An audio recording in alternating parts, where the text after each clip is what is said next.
Nexus টেলিভিশনের নিয়মিত আয়োজন চলমান নিবেদন করছে পুষ্টি।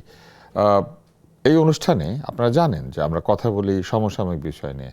বিষয়গুলি সমসাময়িক, অনুষ্ঠানটি সমসাময়িক, কিন্তু এই বিষয়গুলি আমাদের জীবনে চিরকাল চলছে, চলমান, শেষ হয় না।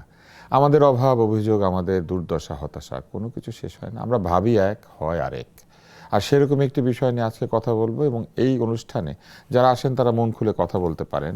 এটা আমাদের জন্য অত্যন্ত আনন্দের বিষয়। আজকে যে দুজন এসেছেন তারাও কথা বলবেন আমাদের সঙ্গে। আপনারা তাদেরকে চেনেন এবং তারা খুবই জনপ্রিয়। একজন এরই মধ্যে এসে পৌঁছেছেন, তিনি গোলাম মাওলা রনি। তিনি রাজনৈতিক বিশ্লেষক ও কলামিস্ট। দীর্ঘ সময় আপনি সাংবাদিকতা করেছেন এবং একজন সফল ব্যবসায়ীও বটে।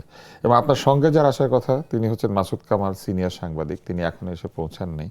আসলেই আমরা তার সঙ্গে কথা বলবো। এবং আজকে আমরা এই অনুষ্ঠানটি যদি কেউ টেলিভিশনে না দেখে হ্যান্ডেল ডিভাইসে দেখতে চান অথবা কম্পিউটারে, তাহলে দেখতে পারেন ইউটিউব চ্যানেলে নেক্সাস টেলিভিশন লাইভ এই ঠিকানা, আর ফেসবুকের ভেরিফাইড পেজে। যে বিষয়টা আজকে আলোচনার জন্য ঠিক করেছি সেটি হচ্ছে উত্তর, দক্ষিণ, পূর্ব, পশ্চিম নিউজ। এটা বলতে গেলে অনেকেই বলে যে এটা নাকি নর্থ ইস্ট, ওয়েস্ট, সাউথ, কিন্তু আমরা উত্তর, দক্ষিণ, পূর্ব, পশ্চিম বলতে কি বোঝাচ্ছি সেটি আলোচনা শুনতে থাকলে আপনারা বুঝতে পারবেন। গোলাম মাওলা রনি, আমরা দেখলাম যে দেশটা বহু উত্তরে, নাম হচ্ছে উত্তর আমেরিকা। ওই গোলার্ধে দুটি দেশ, উত্তর এবং দক্ষিণ আমেরিকা, কিন্তু তার মধ্যে উত্তর আমেরিকার বিরাট অংশ জুড়ে আছে পৃথিবীর মহাপরাশক্তি মার্কিন যুক্তরাষ্ট্র। আর প্লাজাটা আমাদের দক্ষিণ, সংসদের দক্ষিণে। এটা যিনি ডিজাইন করেছেন সংসদ ভবন, এটি পাকিস্তান শাসনাধীন সময়ে আইয়ুব খানের পরিকল্পনায় তৈরি করা একটি ভবন, এবং খুব অদ্ভুতভাবে এটার নাম দেওয়া হয়েছিল সেকেন্ড ক্যাপিটাল। মানে জীবন ওইটা ফার্স্ট ক্যাপিটাল হতে পারবে না, নির্দিষ্টই করে দেওয়া হয়েছিল। লোকে বলতে এটা সেকেন্ড ক্যাপিটাল। এবং এটি যিনি ডিজাইন করেছিলেন তিনি লুই আই কান, পৃথিবীর একজন সেরা স্থপতি হিসেবে যাকে স্থাপত্যবিদেরা মনে করেন। দক্ষিণ প্লাজা নির্মিত হয়েছিল মূলত জনগণের একটি ভবন হবে এই সংসদ ভবন, এবং সেখানে জনগণের ইন্টারাকশন থাকবে। মজার ব্যাপার হচ্ছে জনগণের সেখানে ঢুকতে গেলে অনেক পারমিশন লাগে, কিন্তু জনগণের স্থানে অন্য দেশের স্বাধীনতা এবং বিজয় দিবস বলেন বা যাই বলেন সেটা পালিত হয় 4th of July। আপনি তো সংসদ সদস্য ছিলেন, আপনার কি মনে হয় এতে সাধারণ মানুষের মনে কি একটা আনন্দ জেগে উঠেছে যে আমাদের সংসদ আন্তর্জাতিক হয়ে উঠছে?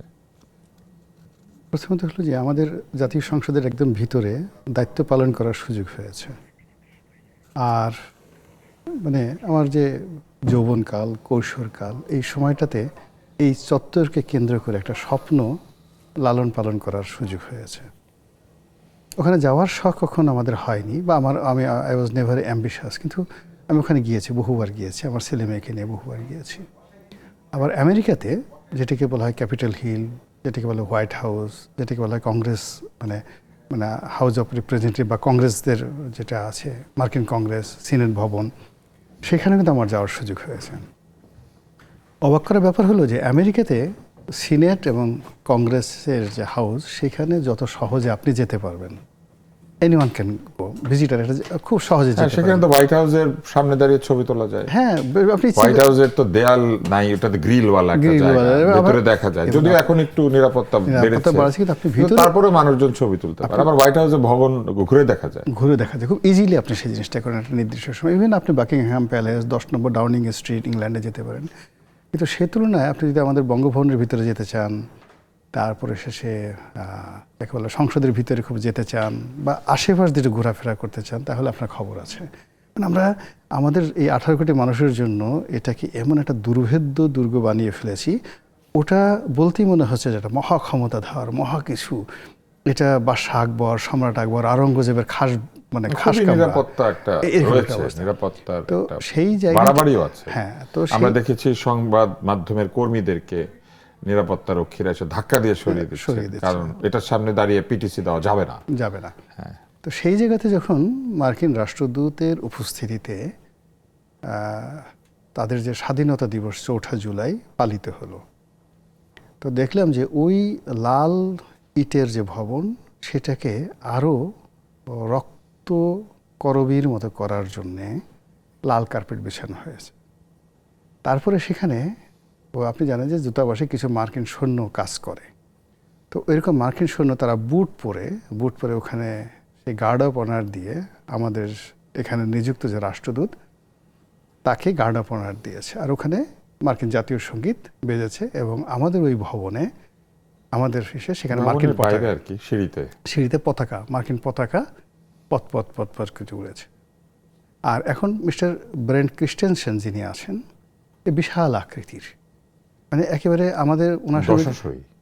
দশাশয়। এর আগে আমরা হ্যারিকে টমাসকে এরকম দশাশই দেখি। দশাশয় কিন্তু হ্যারি টমাস এত লম্বা না। আপনি যদি ওনাকে রকের সাথে তুলনা করেন, আমি he is more bigger than of rock, যে রক আছে। তো মানে আপনি কুস্তিগির রকের কথা বলছেন? কুস্তিগির রকের কথা বলছি, তার সাথে বড়।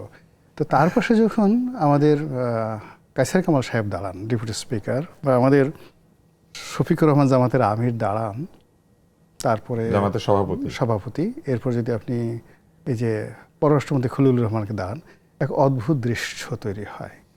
আমার কাছে মনে হয় এরকম একটা দৃশ্য তৈরি করার জন্য আমেরিকা এই ভদ্রলোকে সিলেকশন করে পাঠিয়েছেন। এবং আমি শিওর শেখ হাসিনা যদি থাকতেন, ওনার এই চেহারা স্রোত দেখলে ওনাকে অ্যালাউই করতেন না বাংলাদেশে। কেননা এই ভদ্রলোক যদি পাশে আপনার যে কোনো বাঙালি অ্যাভারেজে বসার সাথে সাথেই তাকে মনে হয় বস, তাকে মনে হয় রাজা। আর ওই ধরনের একটা শরীরের মানুষ, লম্বা চওড়া, হ্যাঁ, পাশে দাঁড়িয়ে আছে এবং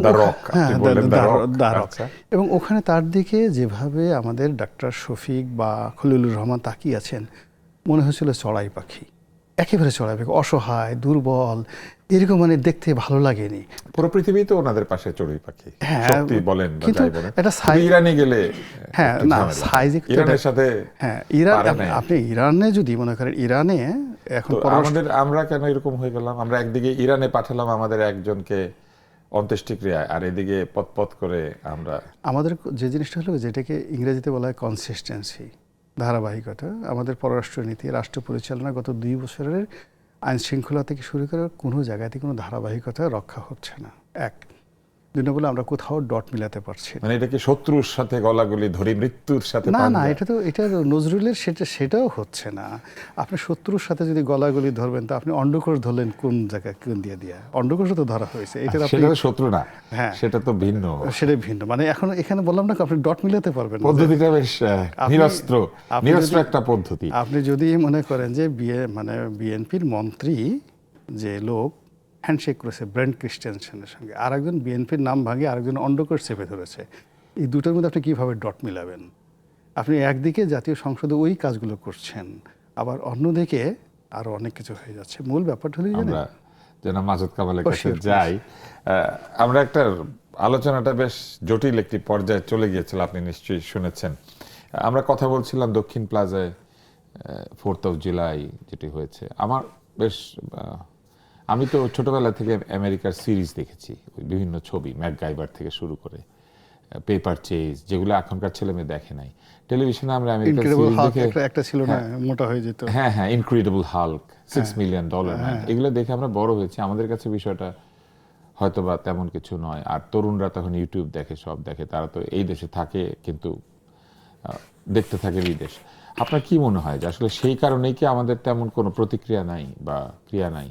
এই যে দক্ষিণ প্লাজাতে 4th of July হলো, আপনার এটা কি মনে হয়েছে? সমস্যাটা হলো কি, প্রতিক্রিয়াটা কে প্রকাশ করবে? মানে উত্তর এসে দক্ষিণে, উত্তর আমেরিকা এসেছে দক্ষিণ প্লাজায়, প্ল্যাটফর্মটা কি? প্রতিক্রিয়া প্রকাশের জন্য আমরা তো মনে করেন আমাদের এই দেশটাকে কিছু লোককে ভোট দিয়ে আমরা পাঠাইছি ওখানে। ওনারা আমাদের ভোট পাওয়ার পর ওনারা কেউ কেউ মন্ত্রী হয়েছেন, কেউ কেউ স্পিকার হয়েছেন, কেউ কেউ ডেপুটি স্পিকার হয়েছেন, এক একজন এক একটা হয়েছেন। হওয়ার পর ওনারা দায়িত্ব নিয়েছেন যে আমাদের স্বার্থ ওনারা সংরক্ষণ করবেন। কিন্তু ওনারা যে আমাদের ইজ্জতের ফালুদা করে দিবেন, এটা টের পাইনি ভাই। ওনারা যে কাজটা ওখানে করেছেন 4 তারিখে, বিশ্বাস করেন আমি হতভম্ব হয়ে গেছি। আমি বুঝতে পারি, আমার কাছে বিশ্বাস হচ্ছিল না যে এও কি সম্ভব। আমি শুনেছি যে এর পেছনে কিছু লোক খুব সক্রিয় ছিল, ওনারা বোঝানোর চেষ্টা করেছেন এটা করলে পরে আমাদের জাতীয় উন্নতি হবে, আমরা সারা দুনিয়ার কাছে একটা সবচেয়ে গুরুত্বপূর্ণ রাষ্ট্রে পরিণত হব। কারণ অন্য কোনো দেশ এই ধরনের অনুষ্ঠান তাদের এরকম জাতীয় সংসদ ভবনের সামনে করতে দেবে না, একমাত্র আমরাই দিলাম। আমরা কতটা নতজানু হতে পেরেছি এটা প্রমাণের প্রতিযোগিতায় আমরা ফার্স্ট হয়েছি। এরকম করলে আমাদের ভালো হবে, কোথাও তো ফার্স্ট হলাম, এইগুলো বুঝিয়েছে তারা। তারা বুঝিয়েছে কাউকে না কাউকে, অনেকগুলো পেইড মার্কিন দালাল আছে বাংলাদেশে, বুঝিয়ে পেইড নিয়ে মার্কিন দালাল। তারা মানে বলছে যে এটা করেন তাহলে ভালো হবে। কিন্তু এতে যে আমাদের কি হলো দেখেন, মানে কি পরিমাণ হিপোক্রেট হতে পারে এই লোকগুলো। আমি নিজে ব্যক্তিগতভাবে একসময় জামাতের এই আমিরের প্রতি আমার এক ধরনের সফট কর্নার ছিল। আমার কাছে ওনাকে স্মার্ট মনে হতো, শিক্ষিত মনে হতো।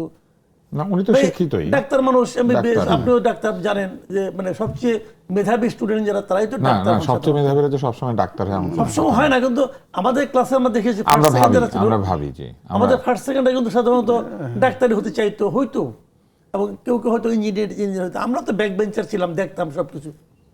তো উনি একজন ডাক্তার মানুষ, উনি এখানে দাঁড়াই বলতেছেন যে উনি যুক্তরাষ্ট্রকে ধন্যবাদ দিচ্ছেন কারণ যুক্তরাষ্ট্র মধ্যপ্রাচ্যের যুদ্ধ থামানোর উদ্যোগটা নিয়েছে। শুরু করলো কে? আমি না, শফিকুর রহমান সাহেব বলতেছে। তো আমি ভাবতেছিলাম যে যুদ্ধটা লাগালো কে? এটা তো আমারও এখন আপনার কথা শুনে মনে হচ্ছে যে তাহলে এটা যুদ্ধটা লাগালো কে? 28শে ফেব্রুয়ারি যে তেহরানের স্কুলের মধ্যে মেয়েদের, বাচ্চাদের স্কুলের মধ্যে যে বোমাটা ফেললো, কে ফেললো? কে ফেললো কে? দৈব ভাই, দৈব। মায়ের খাইয়া, পেদানি খাইয়া বেজ্জতি হওয়ার থেকে বাঁচার জন্য কোনো মতে হাতে পায়ে ধরে তোমরা একটা যুদ্ধবিরতি করতে যাচ্ছ। আর এই জন্য আমাদের শফিক সাহেব ওনাদেরকে ধন্যবাদ দিচ্ছেন। এই শফিক সাহেবকে আমি একবারও তো শুনলাম না যে তেহরানে যারা আক্রমণ করছে সেই আক্রমণের কারণে উনি কখনো নিন্দা প্রকাশ করেছেন, একবারও তো শুনি নাই। উনি তো আবার জামায়াতে ইসলাম, ইসলাম তো না, উনি তো একটা ইসলামের নামধারী প্রতিষ্ঠানের সংগঠনের উনি আমির। ওনার জন্য কখনো তো দেখিনি এই পর্যন্ত এই পুরো মধ্যপ্রাচ্য, মানে তার মানে কি রাজনীতি অথবা আমাকে যদি কিছু দেওয়ার একটা সম্ভাবনা তৈরি হয়, এই আকাঙ্ক্ষায় মানবিকতা, জাতীয়তা বোধ, এমনকি ধর্ম সবকিছু তুচ্ছ হয়ে গেল, সবকিছু তুচ্ছ হয়ে গেল। মানে আমি হতভম্ব হয়ে গেছি যে এই লোকটা এত বড় হিপোক্রেট কি করে হয়। এবং আনফর্চুনেট কি, এই হিপোক্রেটদের আমরা সংসদে পাঠাইছি, এই হিপোক্রেটদের হাতে আমরা দায়িত্ব দিয়েছি যে আমাদের ভাগ্য তোমরা নিয়ন্ত্রণ করো। না দেনে তো, ওনারা বিরোধী ছায়া। ছায়া, ওরাই তো, আর সরকারি দল তো আমু আর মামু ভাই, ওরা তো ছায়া। সরকারি দল কি করলো? ওখানে কি বিরোধী দল কি ওখানে জায়গা করতে পারছে? ওই অনুমতি কি বিরোধী দলরা দিচ্ছে? সরকারি দলের লোকজন দিচ্ছে তো। আর এক বিশাল বামপন্থী, লম্বু বামপন্থী, ওই কি জুনায়েদ সাকি, উনি দেখলাম যে কি ভিজা বিলাইয়ের মতো পাশে দাঁড়িয়ে রয়েছে। ভাই এইগুলো আজকে আপনি ভাবেন হাইপোথেটিক্যালি যে জুনায়েদ সাকি সংসদে নাই, জুনায়েদ সাকি প্রতিমন্ত্রী হয় নাই, উনি এই ঘটনার প্রেক্ষিতে কি বিবৃতি দিত? এটা আমরা ধারণা করতে পারি। কই, ওনার পার্টিও তো কোনো বিবৃতি এখন দেয় না। মানে বামপন্থীরা যদি কোনো বিক্রি হয় কি যে ভয়ঙ্কর হয়, তার উদাহরণ আমরা আগে দেখেছি রাশেদ খান মেনন, হাসান আল হক ইনুদের মাধ্যমে, দিলীপ বড়ুয়ারদের মাধ্যমে, আর এখন দেখতেছি জুনায়েদ সাকিদের মাধ্যমে। মানে এই দেশে মানে আমাদের দুর্ভাগ্যের কোনো শেষ নাই আসলে। সরকারি দল, বিরোধী দল, আমি ইলেকশনের সময় বলেছিলাম তো, এটা হলো আমরা আর মামুর আমার নির্বাচন ছিল। এটা যে আসলেই তাই, কই কিছু হইলেই তো আমাদের বলে না গোলামি না আজাদি, গোলামি না আজাদি। একজন তো দেখলাম ফেসবুকে লিখছে যে গোলামি না আজাদি আমেরিকার পাশাটি। এইটা যেটা করছে এটা কি গোলামি না আজাদি? মানে হয়েছে কি জানেন, মানে কি বলবো, 5 আগস্ট 2024 এরপর যারা মানে উত্থান, যাদের উত্থান ঘটছে তাদের জাতির পিতা আসলে যুক্তরাষ্ট্র, বুঝছেন। আমরা এই পর্যায়ে এসে পুষ্টি নিবেদিত চলমান অনুষ্ঠানে একটি বিরতি নিচ্ছি। বিরতির পর আমরা ফিরে এসে কথা বলবো, কারণ আমাদের রাজনীতিতে নাকি মেরুকরণ বলে একটা শব্দ আছে, কিন্তু মেরু যে ধীরে ধীরে উত্তর মেরুর দিকে চলে যাচ্ছে এবং দক্ষিণ মেরুর কি অবস্থা হবে, এই সব কিছু নিয়ে আমরা কথা বলবো এবং তার সঙ্গে আরও কিছু বিষয় রয়েছে সেই নিয়েও কথা বলবো। আমাদের সাথে থাকেন।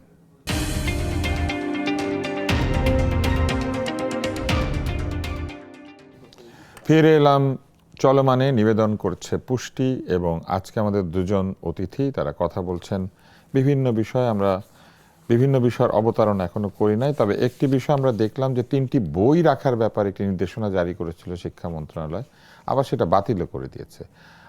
আপনার কি মনে হয় যে মাননীয় প্রধানমন্ত্রী যেইভাবে নির্দেশনা দিচ্ছেন, যেমন তিনি তার নিজের ছবি ব্যবহার করতে নিষেধ করেছেন, এই যে 3টি বইয়ের যে কাহিনী, এটা যে বাতিল হয়েছে এটা বোঝাই যায় যে এটা মাননীয় প্রধানমন্ত্রী আসলে বলেছেন বাতিল করতে, নইলে তো বাতিল হওয়ার কথা না।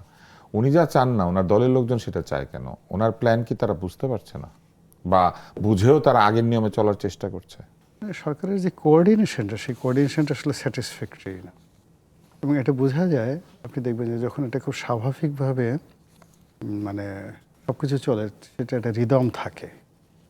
তো সরকারি যারা মন্ত্রী আছেন, সংসদ সদস্য আছেন, কারোর হাঁটা চলার মধ্যে সেই রিদমটা হাসি খুশি ভাব দেখা যাচ্ছে না। এমনকি প্রধানমন্ত্রী যে কথাগুলো বলছেন, বক্তব্য দিচ্ছেন, চলাফেরা করছেন, তিনি হাসার চেষ্টা করছেন, কিন্তু আমার কাছে ঠিক ওই ধরনের একটা কনফিডেন্স আছে না, যে ঠিক আছে, একটা ওনারশিপ, কনফিডেন্স, একটা ভিশনারি, আমি এই বছর 5 বছর সুন্দরভাবে কাজ করব, আনইন্টারাপ্টলি সমস্ত মানুষের হৃদয় জয় করব, এবং আমার কর্মের মধ্যে আমি এমন একটা অমরত্ব লাভ করব যে কর্ম দিয়ে আমাকে পরবর্তী 5 বছর আবার আমাকে দায়িত্ব দেওয়ার জন্য মানুষ পাগল হয়ে যাবে। ঠিক এরকম যে মানে একটা ভিশন থাকে, একটা মাস্টার প্ল্যান থাকে, ঠিক ওই রকম আমার কাছে সরকারের কোনো কর্মকাণ্ডে মনে হচ্ছে না।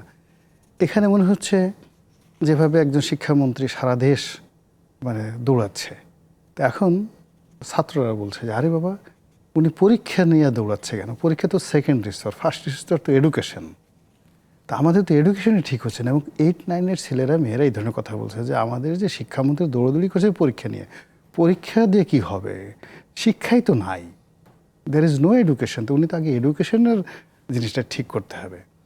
আবার দেখা গেল আমাদের স্বাস্থ্যমন্ত্রী খুব দৌড়াদৌড়ি করছেন, সবাই তো এখন তাকে ফাটাকেষ্ট হিসেবে অভিহিত করে ফেলেছেন, কথাবার্তা সেভাবে বলছেন, এটা বন্ধ করো, ওটা করো, ওটা করো। ওনার কাছে আসলে লাইসেন্স বন্ধ করা ছাড়া আসলে অন্য কোনো সমাধান নাই।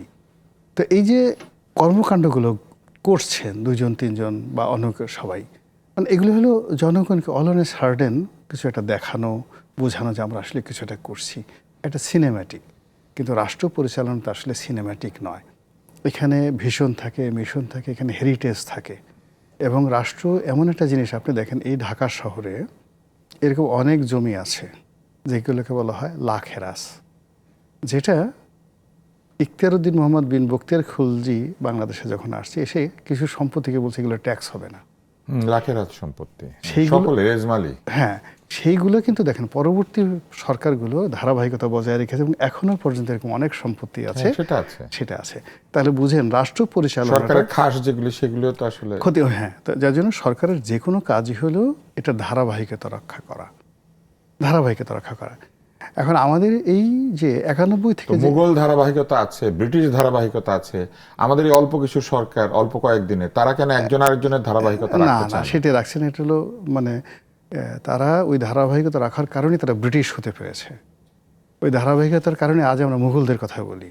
ওই ধারাবাহিকতার কারণে এখনও আপনি সেই শশাঙ্ক, পাল বংশ, সেন বংশ, তাদের শাসনের ধারাবাহিকতা ভারতবর্ষে আছে। এমনকি চন্দ্রগুপ্ত মৌর্যের যে সম্রাট অশোকের, চন্দ্রগুপ্ত মৌর্যের, তাদের যে রুলগুলো এখনো পর্যন্ত আছে। আপনি চিন্তা করেন যে ইউরোপে এখনো পর্যন্ত নেপোলিয়নের রুলগুলো আছে, কোড অফ নেপোলিয়ন আছে। আর এই জন্যই এই জিনিসগুলো তারা ধারণ করতে পেরেছে বলেই তারা এই পর্যায়ে আছে। আর আমরা এগুলো ধারণ করতে পারিনি। এই কারণে কিন্তু আমরা দিন দিন ছোট হয়ে যাচ্ছে, আমাদের আকৃতি ছোট হচ্ছে, আমাদের মন ছোট হয়ে যাচ্ছে, আমাদের আপনি তো হাত। কোনোদিন আমাদের বড় ছিল।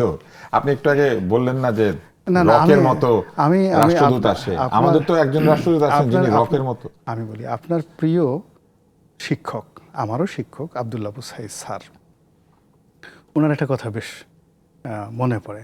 আমরা যখন প্রথম ঢাকাতে এলাম, তা ঢাকাতে আসার পর আমরা কতগুলো সার্জেন্ট দেখেছিলাম, আপনার মনে আছে? বিশাল বিশাল লম্বা ম্যান মাউন্টেন, এবং পুলিশের একটা মোটরসাইকেল SI, নিয়েছিল, এসআই সাব ইন্সপেক্টর, এবং তারা সার্জেন্ট হিসেবে এবং নিয়োগ, খুব দশাশই ছিল। ভীষণ রকম দশাশয়। এবং ওই দশাশয়ের মধ্যে একটা আছে ডিএ তায়েব, ওই যে অভিনয় করে এখনো পর্যন্ত ডিএ তায়েব।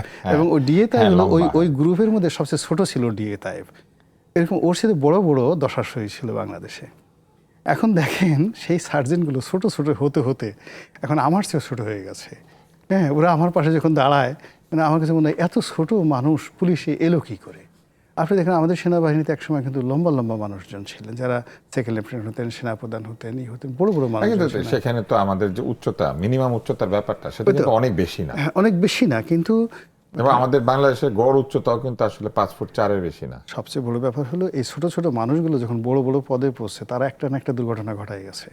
আপনার কি ধারণা এটা একটু বডি শেমিং হয়ে যাচ্ছে? না, আমরা না, এটা না, নিয়ে না, আপনি পরে দেখেন, কথা বলবো। আমি বলি, আপনি দেখেন এই যে মঈনু আহমেদের কথা চিন্তা করেন, মঈনু আহমেদ না, কিন্তু মানুষের বুদ্ধি তো তার আকৃতির সাথে সম্পৃক্ত না। কিন্তু এটা কাকতালি অনেক সময় ঘটে যায়, কিছু কিছু ঘটনা, কিছু কিছু ঘটনা আপনি ঘটে তো যায়। মনে করেন? আমি এটা মনে করি, ব্যক্তিগতভাবে মনে করি যে আচ্ছা, এরকম ঠিক আছে। যখন মানে ট্রেডিশনের বাইরে যখন গিয়ে অসামঞ্জস্যকর কিছু আছে, দেয়ার ইজ অপশন।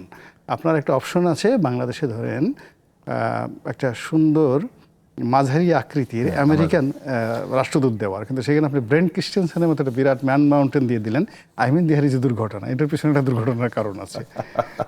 আমরা একটু বিষয় বদলাই। সেটি হচ্ছে আপনি কিছুদিন আগে ডাক্তারদের নিয়ে কথা বলার কারণে আপনার উপরে চূড়ান্ত আক্রমণ হয়েছিল এবং ডাক্তাররা আপনার উপরে বেশ একটা মনক্ষুণ্ণ ছিলেন।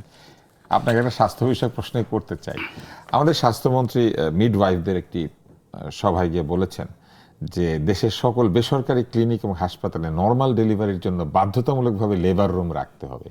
এখন সব বেসরকারি ক্লিনিক তো আসলে এটা রাখার মতো নয়, বা তাদের কাজও একই রকম না। বেসরকারি প্রচুর কিডনি ক্লিনিক আছে, বেসরকারি অর্থোপেডিক ক্লিনিক আছে, তারা কি লেবার রুম রাখবে? মানে আসলে এই নির্দেশটা কতটুকু মানে কতটুকু বাস্তবসম্মত, এটা হচ্ছে একটা। তারপরে তিনি একটা অভিযোগ করেছেন, সেটা হচ্ছে যে সিজারিয়ান বাচ্চাদেরকে শাল দুধ দেয় না। এটা কতটুকু সত্য? শাল দুধ তো বুঝতে পেরেছেন, কোলোস্ট্রাম, যেটা প্রথম মায়ের শরীরে আসে। এটা তো অসম্ভব এই কারণে যে মায়ের স্তন্যপান করার ক্ষমতা আছে সেই বাচ্চাকে কখনো ডাক্তাররা স্তন্যদুগ্ধ ছাড়া অন্য কোনো কিছু খেতে দেন না। এটা কিন্তু তাদের ট্রেনিং এর পার্ট। এবং তারপরে তিনি বলেছেন যে নর্মাল ডেলিভারিকে উৎসাহিত করার জন্য লেবার রুম দেওয়া হচ্ছে। একটি ঘরের সাথে উৎসাহ দেওয়ার সম্পর্কটা কোথায়? মানে লেবার রুম থাকলে কি লোকজন সেখানে ঢুকে যাবে নর্মাল ডেলিভারির জন্য? দেখেন, কয়েকটা জিনিস আমি বলি এখানে। কারণ সিদ্ধান্ত তো নেয় ডাক্তার এবং রোগী উভয় মিলে।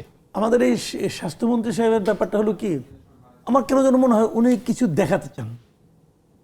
উনি একটা সিদ্ধান্ত নিয়ে আসছেন, আমি কিছু দেখাবো, আমি কিছু চমক সৃষ্টি করব। এখন চমক সৃষ্টি করতে গেলে ওই সংশ্লিষ্ট বিষয়ে একটা মিনিমাম ধারণা থাকা ওনার প্রয়োজন। ওনারা বোধহয় কেউ একজন বলেছে যে আজকালকার ডাক্তাররা তো শাল দুধ খাওয়ানোর ব্যাপারে উৎসাহ দেয় না। কেউ একজন বলেছে, যে একজন বলেছে, উনি এটা বিশ্বাস করেছেন। কিন্তু উনি যারা ওনাকে বলে, এটা তো কারোর সাথে উনি যাচাই করে নেবেন। যাচাই করা উচিত। ওনার অতটুকু ধৈর্য নাই। উনি তো ভাবছেন যে পরে আমি ভুলে যাবো, আগে ইনস্ট্যান্ট বলে নেই। আর লেবারের মধ্যে ব্যাপারটা উনি বলেছেন যে নর্মাল ডেলিভারি, শুধু বেসরকারিকে কেন নির্দেশ দেন? সকল সরকারি হাসপাতালে তো লেবার রুম নাই। বলি জিনিসটা, সব হাসপাতাল, উনি সব বলতে হয়তো যে সমস্ত হাসপাতালে ডেলিভারি হয় হয়তো সেটা বোঝাতে চেয়েছেন। তো সিজারিয়ান ডেলিভারি যে হাসপাতালে হয় সেই হাসপাতালে অবশ্যই নরমাল ডেলিভারি রুম থাকে, আলাদা করে তো এখন এটা তো মনে বললাম তো, এই জিনিসগুলি ওনার মানে আপনার একটা জিনিস হলো কি, বলা হয় না যে কমন সেন্সটা কিন্তু সবচেয়ে আনকমন। শুধু সিজারিয়ান করার জন্য তো কেউ হাসপাতালে যায় না, নরমাল ডেলিভারির জন্যই যায়, না হলে সিজারিয়ান হয়। তো তাহলে এখন বললাম তো, ওনাকে কেউ একজন বলেছে যে ঢাকার বেসরকারি হাসপাতালগুলো সিজারিয়ানের প্রতি বেশি আগ্রহ দেখায়, কারণ এখানে গেলে পরে যিনি করেন ডাক্তার সাহেব একটা বড় অঙ্কের টাকা পান অপারেশন করলে পরে। এই ধরনের কথাবার্তা হয়তো ওনাকে কেউ বলেছেন। তবে এই কথাটা যে একেবারেই যে মানে আপনার ভিত্তিহীন কথা তাও কিন্তু না। আমি তো মোটামুটি কিছুটা খবর টবর রাখি, তো এটাও ঠিক। আমাদের বেসরকারি হাসপাতালগুলিও তাদেরও একটা আকাঙ্ক্ষা থাকে যে রুগী যাওয়া মাত্র তাকে সিজারিয়ান করা, এটা আকাঙ্ক্ষা থাকে কারণে ওদের টাকা তো অনেক বেশি, তাদের তো ব্যবসা করতে বসতে পারে, এটা তো দাতব্য প্রতিষ্ঠান খুলে বসে নাই কেউ, তারা এই ব্যবসাটা করে। আমাদের সার্জনরাও আগ্রহী হন যে সিজারিয়ান করার জন্য, কারণ এটা সরাসরি তাকালেই তো হয়। আপনি দেখেন ঢাকার কয়েকটা হাসপাতাল দেখেন না, সিম্পল আপনি যান, এখানে এভার কেয়ারে যান, ইউনাইটেডে যান, স্কোয়ারে যান, ল্যাব এডে যান, এগুলোর সঙ্গে আপনি তুলনা করেন তো, গণস্বাস্থ্যের কথা তুলনা করেন, অথবা আজিমপুর ম্যাটার্নিটির কথা আপনি করেন, মানে কম্পেয়ার করেন, অথবা আপনার যে 8 দিন হাসপাতাল ছিল যেটা ওইটা, অথবা কমিউনিটি হাসপাতাল যেটা ছিল আছে এখনো, এগুলো আপনি কম্পেয়ার করে দেখেন, পার্সেন্টেজ দেখলে আপনি বুঝবেন যে আকাশ পাতাল। মানে 80-20, মানে এক জায়গায় 80% সিজারিয়ান, আরেক জায়গায় 80% নর্মাল। তো ওটা বোঝা যায় এখানে কিছু ব্যবসায়িক ব্যাপার আছে।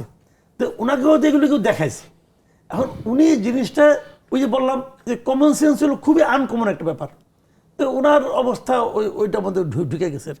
উনি আংশিক শুনে আংশিক বুঝছেন, আংশিক বুঝে বিশাল এক গর্জন দিচ্ছেন। কারণ মন্ত্রীরা তো কিছু বলেন না, মন্ত্রীরা গর্জন দেন, গর্জন দিচ্ছেন। এখন এই গর্জন শুনে যারা জিনিসটা বুঝে তারা মৃদু মৃদু হাসতেছেন। তো এটা হয়। তো আমার যেটা মনে হয়েছে ওনাকে দেখে, যে উনি কিছু চমক দেখানোর একটা রোগে ওনারে পাইছে, এবং যে কারণে উনি যেখানে যেন এখানে হুঙ্কার দিয়ে বসে। আমার কাছে ওনার প্রতি অনুরোধ হলো একটু স্টাডি করা উচিত, ওনার একটু স্টাডি করা উচিত। আমাদের আসলে পড়াশোনা করা উচিত, এই পরামর্শ দিয়েছেন জনাব মাসুদ কামাল। পড়াশোনার জন্য একটু সময় নেই, এই ফাঁকে পুষ্টি নিবেদিত চলমান একটা ছোট্ট বিরতি নিচ্ছে। বিরতির মধ্যে আপনারা বিজ্ঞাপন দেখেন অথবা পড়াশোনা করেন। বিরতির পর আমরা আবার ফিরে আসছি।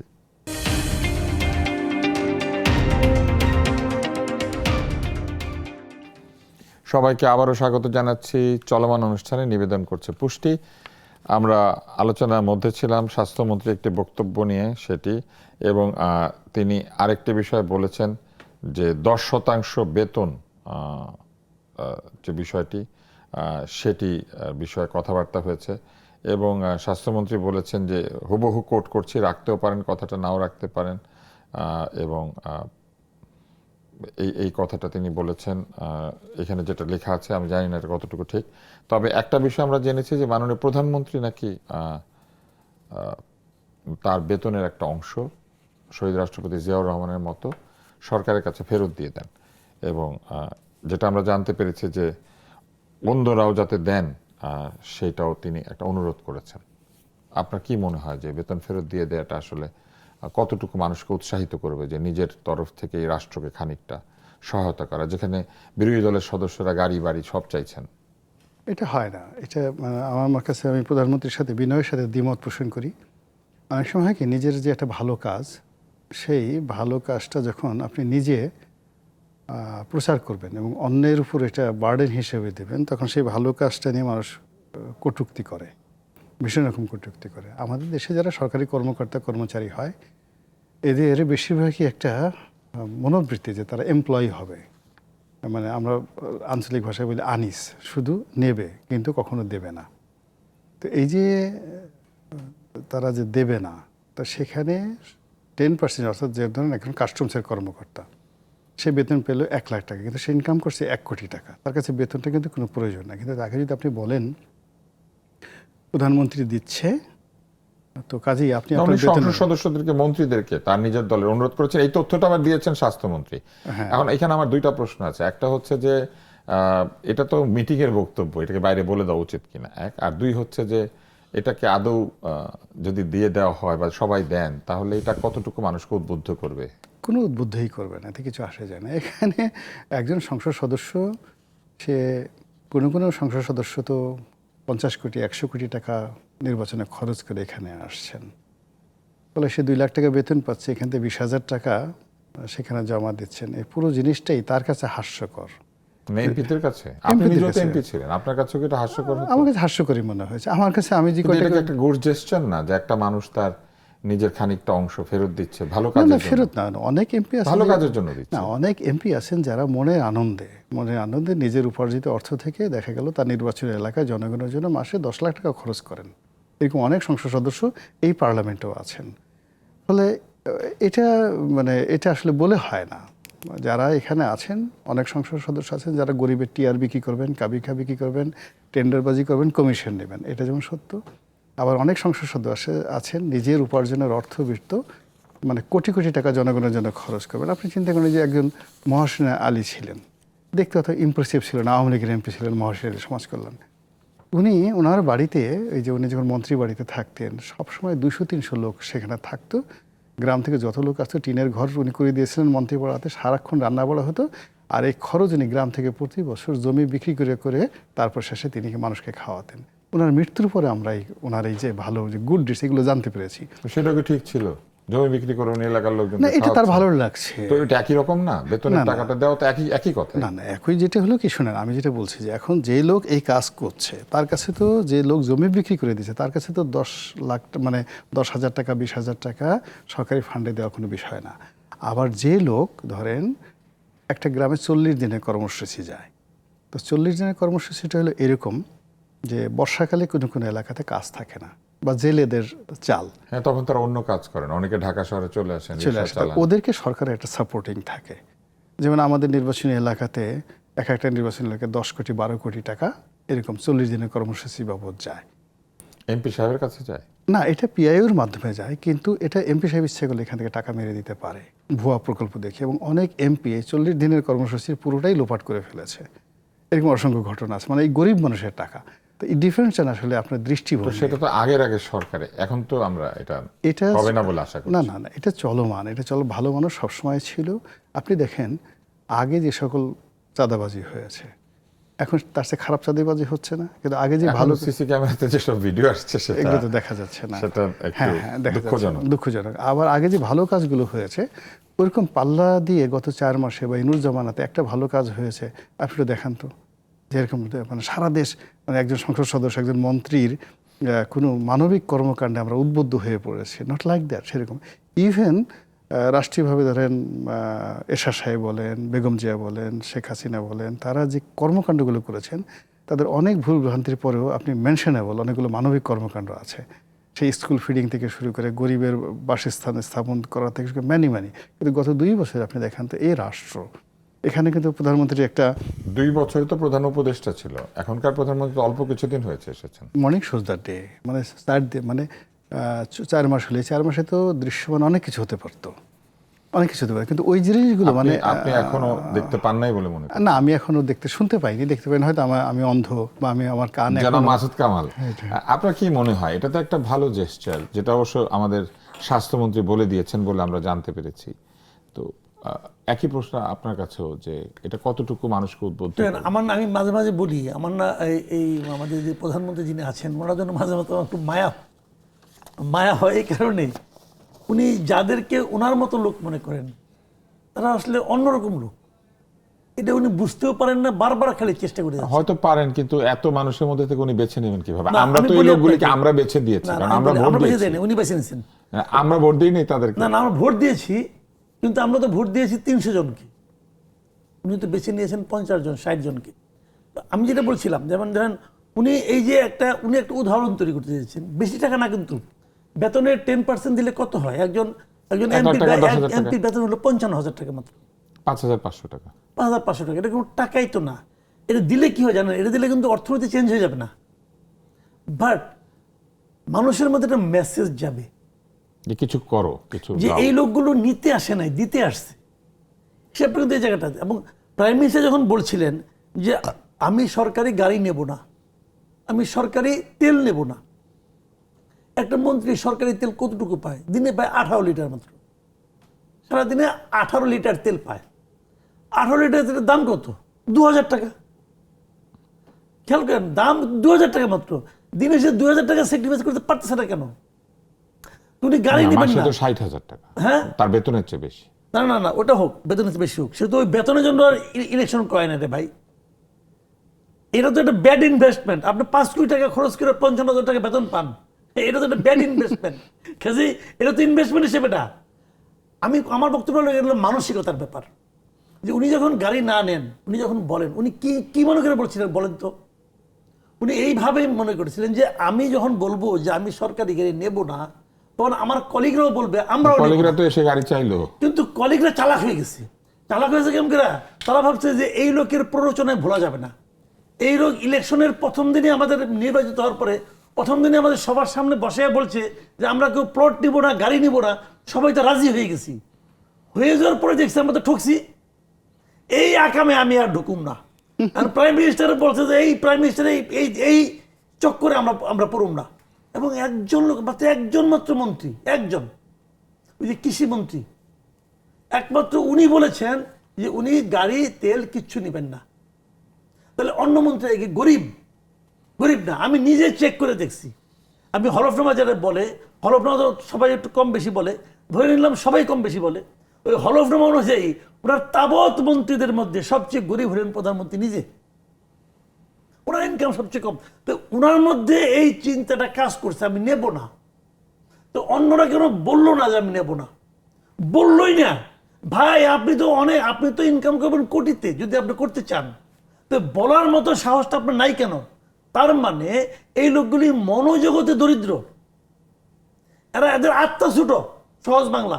এখন এই ছোট আত্মার আপনি লোকদেরকে এরকম বলেন না, পরে দেখা যাবে তারা আবার আপনাকে মাইন্ড করতে পারে। বলুকে ভাই, বলুকের কোনো আসা যায় না, তাদের আত্মা ছোট। সে তার নমিনেশন চায় না। আমি তো তাকে যাবো না, আত্মা ছোট। এবং আমি বলি এই জন্য আমরা প্রাইম মিনিস্টার একটা শেষ চেষ্টা করতেছেন যে প্রতিদিন তো 2,000 টাকা গাড়ি টাড়ি অনেক চাই ফেলাইছি, দরকার নাই, 5,500 টাকা চাই অথবা 10,000 টাকা চাই, দেখি না দেয় কিনা। উনি তো অভ্যাস করানোর চেষ্টা করতেছেন। তো ওই ভদ্রলোকের জন্য আসলে আমার মায়া হয়, সিনসিয়ারলি মায়া হয় যে ওনার এই কথাও কেউ রাখবে না। কারণ এই লোকগুলি আসলে লজ্জা শরম একটু কম আছে, ওনারা বলবে যে কি দরকারটা। আমরা আমরা কিন্তু আজকে আপনাদের দুইজনের কাছ থেকে বেশ জটিল উত্তর পাচ্ছি। আমাদের নির্বাচন কমিশনার একটি কথা বলেছেন, মাসুদ সাহেব, তিনি বলেছেন যে সীমানা নির্ধারণ থেকে শুরু করে স্থানীয় সরকার নির্বাচনের অনেক বিষয় সরকারের সাথে জড়িত এবং সরকারের সঙ্গে লিখিত অলিখিত আলোচনা ছাড়া নির্বাচন কমিশনের পক্ষে এই নির্বাচনের বিষয়ে স্পষ্ট ঘোষণা দেওয়া সঙ্গত হবে না। তারপরে বলেছেন ইসি অক্টোবরকে সামনে রেখে কাজ এগিয়ে নিচ্ছে এবং বলেছেন যে কোন নির্বাচন আগে হবে সেই সিদ্ধান্ত এখন দেওয়া যাচ্ছে না। তো নির্বাচন কমিশনের তো নির্বাচন বিষয়ে সিদ্ধান্ত দেওয়ার কথা, ওনারা কোনোটাই দিতে পারছেন না, আবার বলছেন সরকারের সাথে আলোচনা করা ছাড়া সম্ভব না। নির্বাচন কমিশন কি আদৌ এইভাবেই বলার কথা ছিল নাকি তারা স্বাধীনভাবে নেওয়ার কথা ছিল? এই প্রশ্নটা রেখে আমরা একটা বিরতিতে যাচ্ছি। পুষ্টি নিবেদিত চলমান দেখার জন্য বিরতির পর ফিরে আসবেন।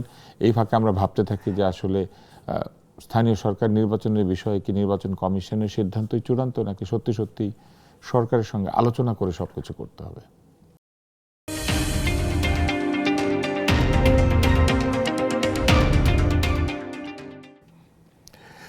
বিরতির পর ফিরে এলাম পুষ্টি চলমানে। আমরা বিরতির মধ্যে এক ধরনের আড্ডার মধ্যে ছিলাম, অনেক হাস্যোজ্জ্বল অবস্থায় আছি, দেখতেই পাচ্ছেন। এখন একটা অদ্ভুত প্রশ্ন করব। সেই প্রশ্নটা হচ্ছে, আমেরিকার প্রেসিডেন্ট ডোনাল্ড ট্রাম্প তার ফুটবল দলের একজন লাল কার্ড দেখেছিল, সেজন্য পরে ম্যাচে স্থগিত থাকার কথা তার খেলা। তিনি নাকি ফিফার প্রেসিডেন্ট ইনফান্তিনোকে ফোন করে এটা তুলে নিতে বলেছেন এবং ফিফাও এটা তুলে নিয়েছে এবং 1 বছরের জন্য এই সাজা স্থগিত করে দিয়েছে। তার মানে একটা দলের লাল কার্ড হলুদ কার্ড নিয়ে প্রেসিডেন্ট সাহেব ফোন করে। তো এই যে এই ভদ্রলোক এত ছোট্ট বিষয়ে ফোন করেন, তাহলে আমাদের এইখানে কি এরকম ফোন টোন আসতে পারে? না, মূল ব্যাপার, কারণ এই যে আমাদের পররাষ্ট্রমন্ত্রী জনাব খলিলুর রহমান তিনি বলেছেন শক্তিশালী এবং বহুমুখীকরণের পররাষ্ট্র মন্ত্রণালয়ের ভবিষ্যৎ পরিকল্পনা কি, এই প্রশ্নের উত্তরে তিনি বলেছেন যে এই পরিবর্তিত বাস্তবতায় কোনো একক অঞ্চল বা শক্তি কেন্দ্রের উপর নির্ভরশীল না থেকে এই পররাষ্ট্রমন্ত্রী কাজ করবেন, এরকম একটা বলেছেন। এবং বলেছেন অতীতে আমরা দুঃখজনকভাবে দেখেছি ব্যক্তি এবং গোষ্ঠী স্বার্থ পররাষ্ট্রনীতিকে প্রভাবিত করেছে। এবং তিনি বলেছেন যে কৌশলগত ভারসাম্য রক্ষা করাই এবং কূটনৈতিক সম্পর্কের বহুমুখীকরণ করাই হচ্ছে বর্তমান পররাষ্ট্রনীতির মূল বিষয় এবং এক্ষেত্রে ঐতিহ্যগত অংশীদারদের সাথে তারা সম্পর্ককে আরও শক্তিশালী করছেন। তো কিন্তু এমন একটি দেশ যারা ফুটবলের লাল কার্ড তুলে নেওয়ার জন্য প্রেসিডেন্ট ফোন করে, মানে এই ভদ্রলোকটা আমার খুব ভালো লাগে। এই লোক যদি ফোন করে, না, সে আরো অনেক কিছু করতে পারে। সে যদি হঠাৎ করে একদিন বাংলাদেশে চলে আসে, অল অন এ সাডেন এসে যদি বলে যে আমি রাজশাহীতে যাবো আম খাওয়ার জন্য, কালাই রুটি দিয়ে আমি হাঁসের মাংস খাবো, আমি আশ্চর্য হব না। আপনি চিন্তা করেন, সে বলতেছে ইটালির যে প্রধানমন্ত্রী জর্জিয়া মেলোনি, সে বলছে যে আমার প্রেমে সে পাগল হয়ে গেছে এবং সে যে আচরণ করছে এটার জন্য প্রোটেকশন পাওয়ার জন্য আমার এখন লিগ্যাল অ্যাসিস্ট্যান্স দরকার। সেটা হয়তো রসিকতা, আপনার মতো রসিকতা। না, রসিকতা সে সিরিয়াসলি বলছে। এবং এটা নিয়ে দেখেন মেলোনিও কিন্তু কয়েকদিন আগে, সে এর আগে একবার বলছে যে আমার সাথে সে ছবি তোলার জন্য পাগল হয়ে গেছে এবং সে জোর করে আমার সাথে ছবি তুলেছে। তখন মেলোনি বললো যে না, আমি তার সাথে জোর করে ছবি তুলিনি।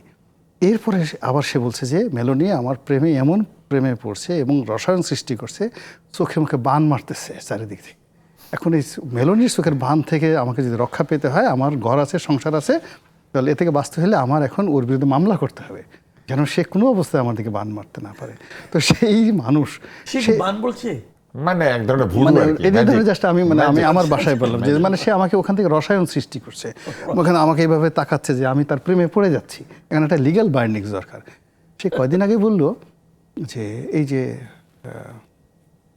ইরানের যে আমি কিন্তু খামেনি, ছোটবেলা থেকে তার ভক্ত, আপনি জানেন, হ্যাঁ। আমি বিতর্কের মধ্যে তার নাম বলতাম একসময়। রাইট, আমিও তার ভক্ত, আমি কারণ সে আগে হোম অ্যালোন দেখেছি। ছবিতে অভিনয় করে, সে- আবার একটা বোর্ড গেম চালু করে দিয়েছিল নিজের নামে। সেটা দেখাচ্ছে সে, হ্যাঁ, আমি তাকে বেশ এবং ডাব্লিউডাব্লিউ তেও ছিল। হ্যাঁ, সে এবং WWE তে ছিল। আবার বিশ্ব সুন্দরী প্রতিযোগিতাতেও থাকে, এবং তার সবচেয়ে বড় ব্যাপারে কোনো একটা আবার নায়িকার পৃথিবীর বিরাট ক্যাসিনো সেটাও বানায়। সে বানায়, কোনো একটা নায়িকার সাথে, কারোর সাথে, সেলিব্রিটির সাথে দেখা হলে সে তার নিতম্বে আস্তে করে চড় মারতো, এবং এই কারণের জন্য সে কি ফেমাস ছিল।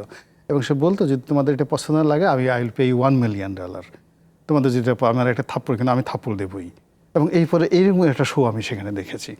তো এরকম ঘটনা হলো যে এই অদ্ভুত এবং মানুষ, বেশ যৌবন হ্যান্ডসাম মানুষ ছিলেন। ভীষণ হ্যান্ডসাম, তার বাবাও হ্যান্ডসাম, সেও হ্যান্ডসাম, এবং সবচেয়ে বড় ব্যাপার হলো সে যে একাধিক বিয়ে থা করেছে, তার প্রত্যেকটা বউয়ের সাথে তার কিন্তু ভালো সম্পর্ক। এবং এই যে এখন যে তার মেয়ে ইভাঙ্কা আছে, ইভাঙ্কার মা তার কোম্পানির মেজর শেয়ার হোল্ডার, যদিও তাদের ডিভোর্স হয়ে গেছে। তো তার 3 জন ওয়াইফ, এই 2 জন ওয়াইফ মানে এখন যে আছে এর বাইরে আকে বাকি 2 জন ওয়াইফ, এই যে আমির খানের ওয়াইফের মতো, এরাও কিন্তু এই নির্বাচনে সবাই তার আমরা কিন্তু তার অংশগ্রহণ একটা করছে। ভালো প্রশংসা করছি, কিন্তু আমাদের প্রশ্নটা এখানে যে যিনি এত ফোন করে ফেলেন একটা ছোট্ট ঘটনার কারণে, হ্যাঁ, তিনি সে কি বাংলাদেশ- আমাদের এখানে ফোন টোন করতে পারেন? হ্যাঁ পারেন, অবশ্যই পারেন, মানে তার পক্ষে সবকিছু সম্ভব। ফুটবলে লাল কার্ডের জন্য হ্যাঁ হ্যাঁ, লাল কার্ডের জন্য সব কিছু, মানে তার দ্বারা অসম্ভব এমন কোনো জিনিস নেই, সে সব কিছু করতে পারে। তাহলে এইবার আপনার কাছে চলে আসি। আমরা কিন্তু একেবারে অনুষ্ঠানের অন্য একটা আলোচনা চলে গেছি। এরকম যদি ফোন উনি করতেই পারেন, তাহলে কি এরকম সম্ভাবনা আছে যে ফোনের পরে ফোন হবে এবং এইবারের বিশ্বকাপে ইউএস এর চ্যাম্পিয়ন হয়ে যাওয়ার কোনো সম্ভাবনা আছে? মনে হয় না এরপর ওই আমি পর্যন্ত রাজনৈতিক পারবো। প্রশ্নে যাব। সবটাই তো একটা সীমা আছে, তাই না? আমার মনে হয় না না, এক মিনিটে যে ব্রেন্ট ক্রিস্টেনসেন কিন্তু বলছে যে আমরা জিততে পারি এবং এটা নিয়ে তোমরা বাজি ধরতে পারো। বলছে, মানে ওনার মানে এটা মনে আছে? বলছে, কেন বলছে আমি জানি না, বাট এটা এগুলির কোনো গ্রহণযোগ্যতা আছে আবার বলে মনে করি না। বিটকয়েনের লেনদেনে নাকি তার অনেক প্রফিটও হয়েছে এবার, অনেক আরো ধনী হয়েছেন উনি। ধরে গেছে, ধরে গেছে। তবে সেগুলো আসলে কতটুকু কার্যকর হবে বলা বড় কঠিন। তবে আমাদের এখানে আমার মনে হয় যে মানে আমাদের যেভাবে ক্যাবিনেট তৈরি করা হয়েছে, যেভাবে ডক্টর খলিলুর রহমানকে পররাষ্ট্রমন্ত্রী বানানো হয়েছে, আমার কেন যেন মনে হয় ফোন টোন হয়তো বা উনি করেছেন। না করলে খলিল সাহেবকে পররাষ্ট্রমন্ত্রী বানানোর আমি কোনো লজিক এখনো খুঁজে পাই নাই, আমি এখনো পাই নাই। সরকারের দিক থেকে কোনো ব্যাখ্যাও তারা দেয় নাই। তো আমার মনে হয় যে এখানে ফোন হয়তো বা আসছে। খালি খলিল সাহেব জোনায়েদ শাকির জন্য ফোন না, কিন্তু করছে। উনি তো তার যোগ্যতা প্রমাণ করেছেন। উনি জাতিসংঘের সভাপতির যে নির্বাচন, সেই নির্বাচনে জিতেছেন। তো উনি কিন্তু যোগ্যতা ওটা তো চমৎকার বাংলাদেশ, ইংলিশ বলেন, ওটা তো বাংলাদেশ। ওটা শেখ হাসিনা উনি জমানাতে করে করা। বয়সের তুলনায় যথেষ্ট হ্যান্ডসামও। সেটা সে ওটা তো আপনার ট্রাম্প মতো, হ্যান্ডসাম, আপনার মতো। ও তো ট্রাম্প হ্যান্ডসাম, ট্রাম্প তো বড় হ্যান্ডসাম। আমরা কিন্তু একটা রসিকতাপূর্ণ আলোচনায় চলে গিয়েছি। এরপরে প্রশ্নটা আমি আপনাকে করব। তবে আমি বলি আপনি যে যে প্রশ্ন আমাদের শুরু করছিলেন যে এটা আমাদের এখানে, আমি কিন্তু কয়েকটা জিনিস না বুঝতে পারি, আমি ওটা নিয়ে নানা রকম চিন্তা ভাবনা করি যে কি হতে পারে, ডাইনে বায়ে চিন্তা করি যে এই কেন এখানে এই আমাদের দক্ষিণ প্লাজায় এই অনুষ্ঠানটা হতে পারলো। তো আমার কাছে মাঝে মাঝে মনে হয় এই যে কয়েকদিন আগে একটা ঘটনা আমরা দেখলাম না, যে বরিশালে যে এই আপনার সংবেদনশীল অঙ্গকে চেপে ধরেছিল, ধরে কিন্তু সে যে সিগনেচার করছে, চেকে সিগনেচার করেছে, খালি চেকে সিগনেচার করেছে, খালি সিগনেচার করেছে, সব কিন্তু চাপের কারণে। কিন্তু মিলার তো কথা না। হ্যাঁ, তো ডাক্তার সিগনেচার হিসেবে আমি বুঝি যে এত পেইনের মধ্যে সিগনেচার করলে তো মিলছে কিনা বলতে যাই না, সিগনেচার করতে বাধ্য হয়েছে সে। তো আমার কাছে এটা মাঝে মাঝে মনে হয় যে আমাদেরও কি কেউ কোথাও চেপে ধরেছিল কিনা, তা না হলে এত বড় বড় সিদ্ধান্ত যেগুলো নাকি আপনার কোনো নাই, লজিক নাই, হচ্ছে তো রে ভাই। এখন কে চেপেছে কে ধরেছে আমি জানি না। আমাদের ঢাকার জেলা প্রশাসক একটা বেশ ভালো উদ্যোগ নিয়েছেন। সেটা হচ্ছে যে ঢাকা শহরের আমিন বাজারে, ঢাকার এটা মহাসড়কের পাশে যে প্রায় 2 কিলোমিটার জায়গা যেটা নিচু জমি ছিল, সেখানে এই ময়লা ডাম্প হিসেবে ব্যবহার করা হয় ভাগাড়।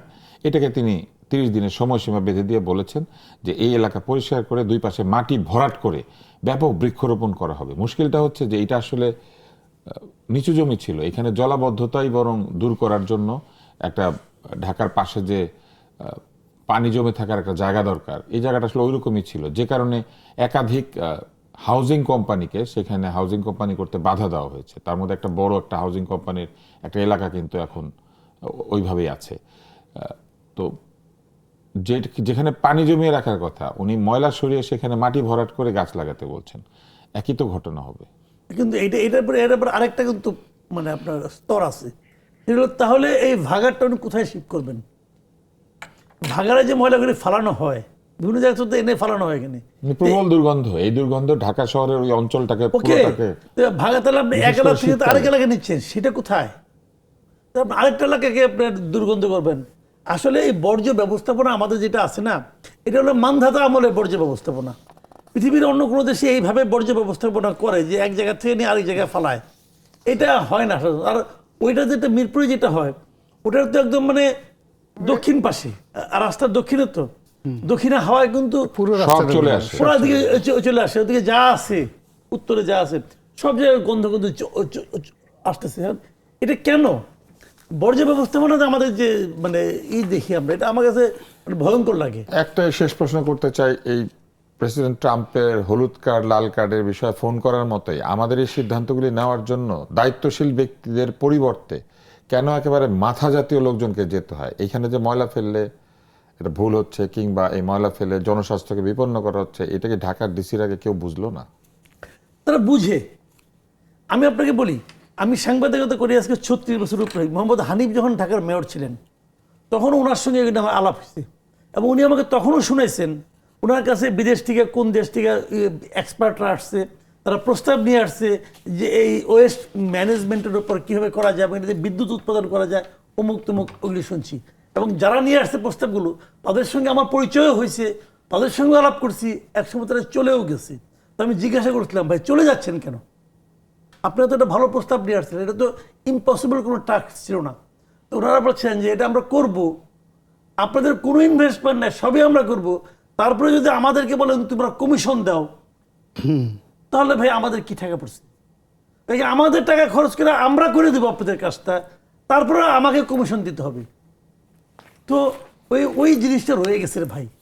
তো আমাদের আজকের মতো সময় শেষ হয়ে গিয়েছে। জি, ধন্যবাদ। আলোচনার শেষ অংশে আমরা ইচ্ছা করে একটু রসিক আলোচনা করার চেষ্টা করছিলাম, জি, বলতে কেননা ইচ্ছে করে। বাংলাদেশের বিশ্বকাপ অর্ধেক শেষ হয়ে গিয়েছে, বাকি অর্ধেক নিশ্চয়ই টিকে থাকবে শেষ পর্যন্ত। কিন্তু যদি ফোন করে, জি। তাহলে তো আর্জেন্টিনারও খবর আছে, ফ্রান্সেরও খবর আছে। জি।